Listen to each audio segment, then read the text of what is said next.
Hi everybody, this is Philly's drag queen Brittany Lynn, and I am here on behalf of Philadelphia Family Pride to give you a very special drag queen story time. And today we are doing the works of Eric Carle, who recently passed, and we are all a big fan of him and his work. So we are going to give you a few of his best stories, or at least the best stories in my opinion. So we're going to start off first, and this is my first time reading this book with you guys, and this is called The Mixed Up Chameleon by, of course, Eric Carle. So let's jump right in. Well, on a shiny green leaf sat a small green chameleon. It moved onto a brown tree and turned brownish. Then it rested on a red flower and turned reddish.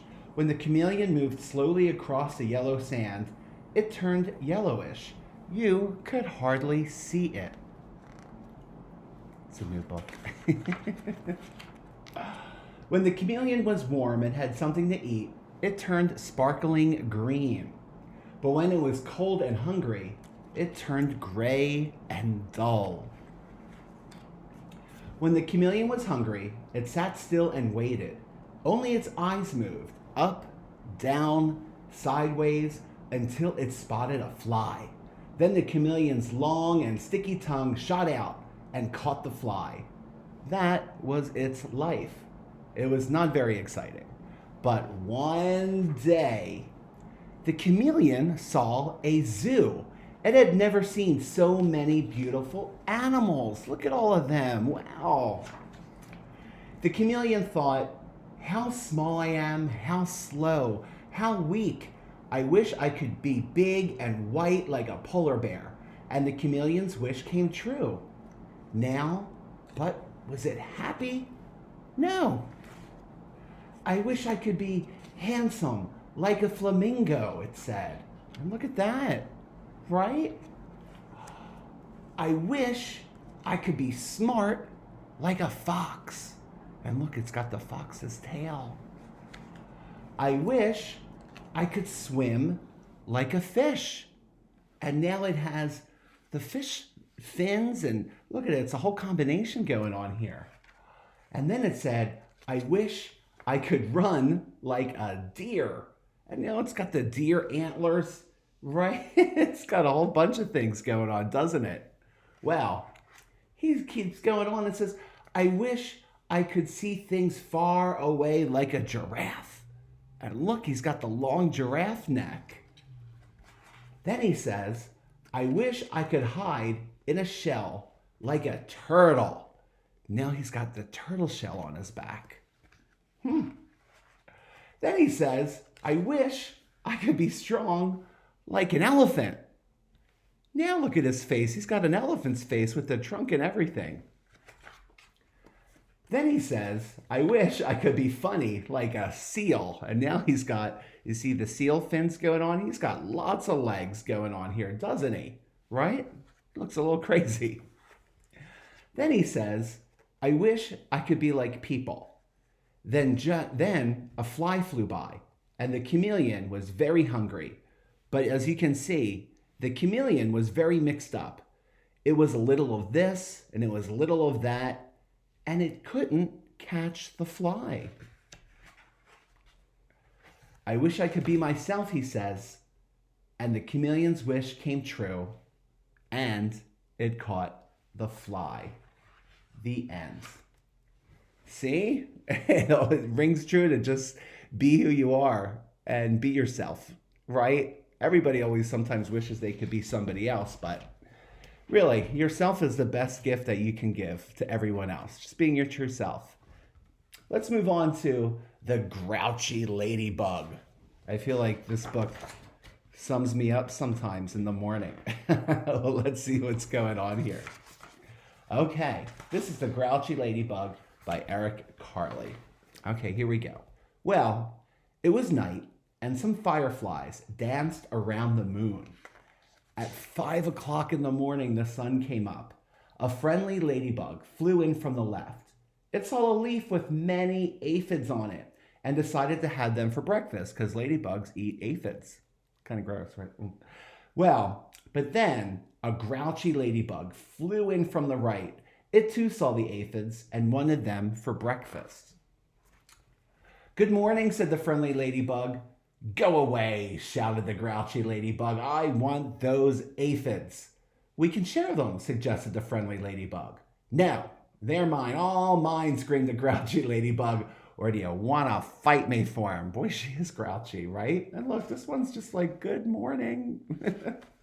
Well, the grouchy ladybug says, go away. Well, if you insist, answered the friendly ladybug sweetly. It looked the other bug straight in the eye. The grouchy ladybug stepped back. It looked less sure of itself. Oh, you're not big enough for me to fight, it said. Then why don't you pick on somebody bigger? I'll do that, screeched the grouchy ladybug. I'll show you. It puffed itself up and flew off. Oh. At 6 o'clock, it met a yellow jacket. Hey, you, said the grouchy ladybug. I don't know if you guys can see this. Hey, you, said the grouchy ladybug. Want to fight? If you insist, said the yellow jacket, showing the stinger. Oh, you're not big enough, said the grouchy ladybug, and flew off. Can you guys see the little bug? Yeah? At 7 o'clock, it met a stag beetle. Hey, you, said the grouchy ladybug. Want to fight? If you insist, said the stag beetle, opening its jaws. Oh, you're not big enough, said the grouchy ladybug, and flew off. At 8 o'clock, it came across a praying mantis.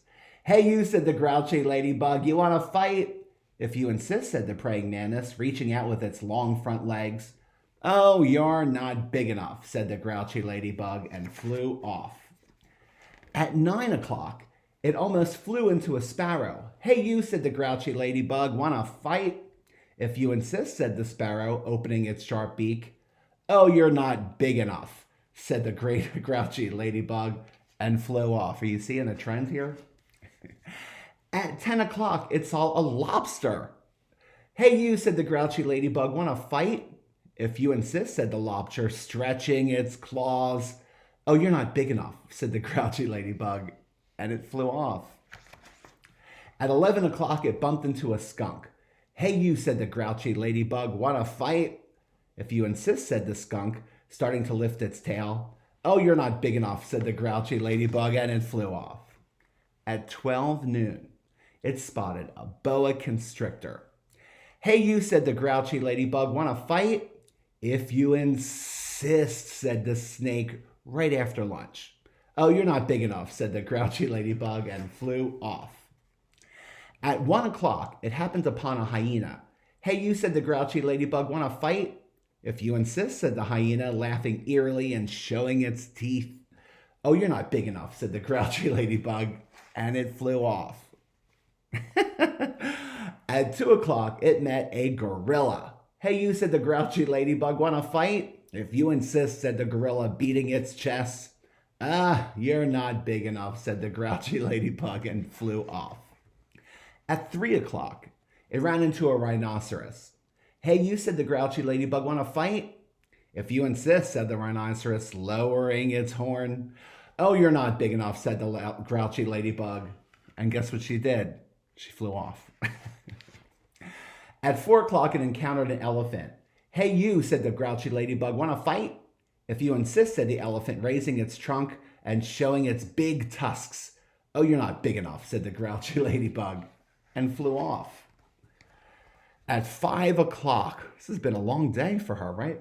At 5 o'clock, it met a whale. Hey, you, said the grouchy ladybug. Want to fight? But the whale did not answer at all.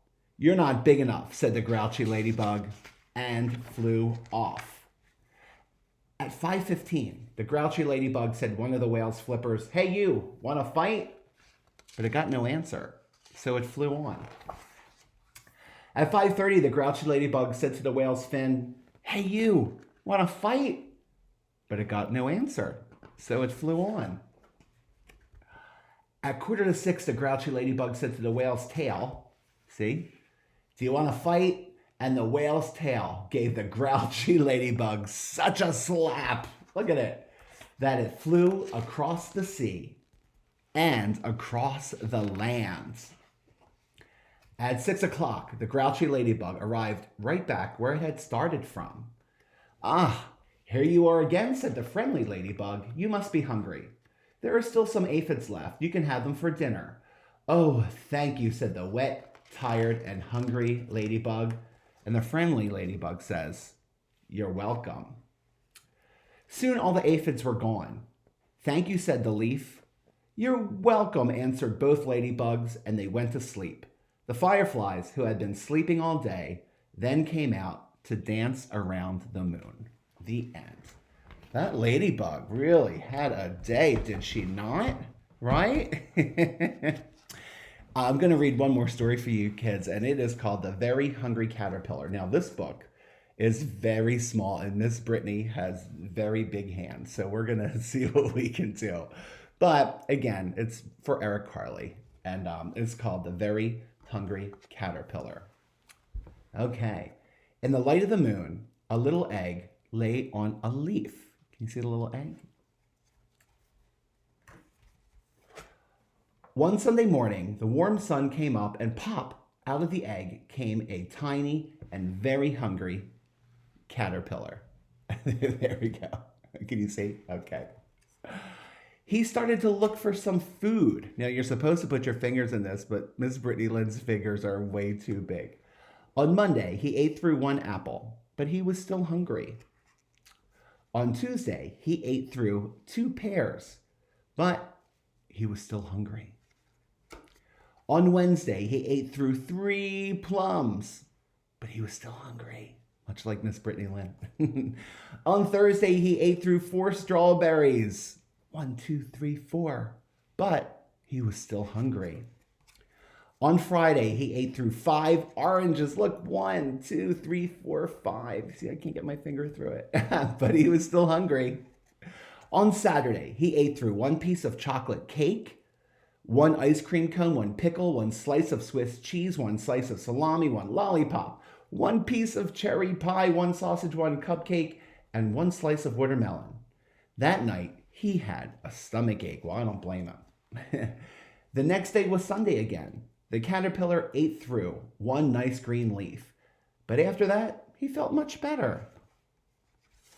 Now he wasn't hungry anymore, but he wasn't a little caterpillar anymore. He was a big fat caterpillar. Look how big and fat he was. He built a small house called a cocoon around himself. He stayed inside for more than 2 weeks. Then he nibbled a hole in the cocoon, pushed his way out, and he was a beautiful butterfly. The end. What a great story. I hope that you kids at home really enjoyed these books. Again, these are the works of Eric Carle. He's a very famous children's author, and he recently passed away, so we're doing this in tribute to him. So we had the Mixed Up Chameleon, we had the Grouchy Ladybug, and we had the Very Hungry Caterpillar. You can look up other works by Eric Carle, and I want to thank Philadelphia Family Pride for having me today. My name is Brittany Lynn, creator of the Drag Queen Storytime program for the Philadelphia Museums, Libraries, Parks, and Schools, and you can see me on Facebook under Drag Queen Storytime to see where I'll be next. Thank you so much. Have a great day, and happy Pride.